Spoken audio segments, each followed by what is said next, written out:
Okay, so I don't really say that I'm a news channel. I don't think that I am a news channel. I'm not somebody that really thinks of himself as a journalist. If anything, I would be a poser of a journalist if I was trying to do that kind of work. But I am just somebody that likes to update on current events every now and again, or current, whether it be cultural things, and I mean, not necessarily political, because I know a lot of politics are involved in some of this stuff, but that's not something I'm going to pride myself on. I'm not going to be trying to infiltrate, inject my opinions or anything into politics, and I don't even want my channels to really be about anything political. If I can keep politics out of it, I'm going to try to.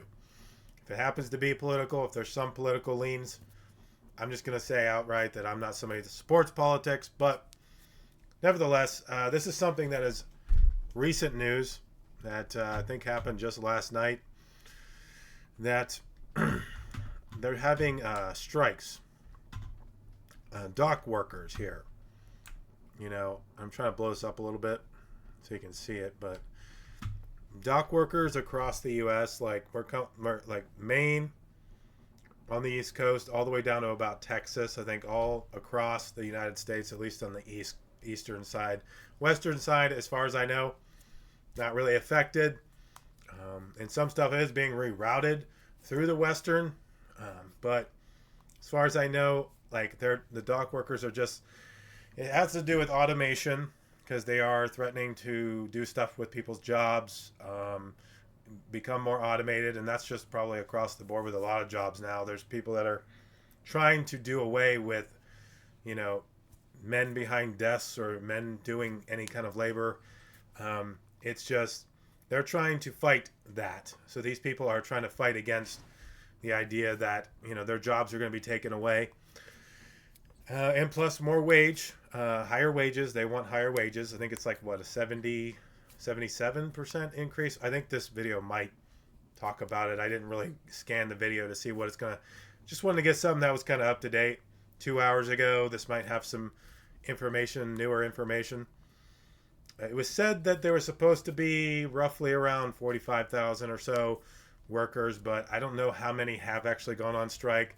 I don't know the most up-to-date information. I just know that they are in the process of striking. I don't know how long it's going to last, but this is going to be causing disruption in our supply chain. So this could be, relevant to a lot of things going on as far as food supply shortages, could be electronics, cars and stuff like that. So that's just something to take note of. Sorry if that's a little distracting too. That might be something I don't really have to have the motion on, but I'm just going to play this video, and I don't know what it's going to talk about. It might just kind of give you basically the rundown I did. Economy, tens of billions of dollars per week. More than a dozen major ports up and down the East Coast, including right here in our area, are all shuttered with no one to unload the cargo. We have team coverage to break down the dock workers' demands, plus how you could feel the impact of the strike. We begin, though, with New Jersey reporter Anthony Johnson. He's live in Elizabeth. Anthony. Yeah, the strike is on. The workers are out here. They are fired up. And as you can hear, one of the trucks just driving by, blaring the horns at this hour. We've heard that quite often already this morning. This strike began at 12:01 this morning. And we can tell you that many of these workers that are out here today at several locations in the port, they are fired up. No contract, no work. The ports from Maine to Texas have been shut down as 47,000 longshoremen are now on strike. They are full of energy, demanding a fair contract and fighting against automation at the ports.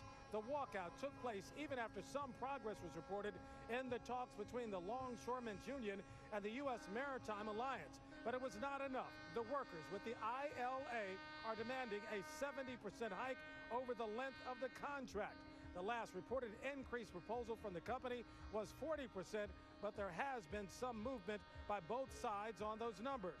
The normally busy port is quiet outside of the workers chanting and the truckers driving by leaning on their horns to show their support. The union president says the longshoremen are here for the long haul. If we have to be out here a month or 2 months, this world will collapse. Don't blame them. Don't blame me. Blame them. This could, of course, have a tremendous impact on the entire U.S. economy. Now, the last time the ILA had a walkout was back in 1977. All these workers tell me they were here and they worked through the pandemic, and the shippers were making billions of dollars. They say they're standing out here on this line because they want to be able to feed their families with a fair contract. That is the latest live from Elizabeth, New Jersey. So there you have it. I don't know if too many people have this even on their radar. It's just something that I wanted to do on my channel. Give people kind of just a brief update. I don't know how this is going to transpire, what's going to happen in the coming days and weeks. But it looks like, this is going to have some significant impact on the economy if it continues for more than, even a few weeks. A few weeks or a month. It's going to be, pretty tense. So it is something to keep an eye on. I feel like this should be relevant information for a lot of people out here, who are getting goods or overseas or buying certain things, technology, food, produce, and stuff like that. Some people might be getting stuff locally and stuff like that, but a lot of stuff is overseas. So, but anyway, that's all I'm really going to talk about right now. This is the update as of right now. I might give more updates on this particular subject, but I'm not really sure. Just kind of following it a little bit. I mean, I might say some things about it here and there, but other than that, that's basically all I got to say. Like, comment, share, do things, and I'll see you on the next one.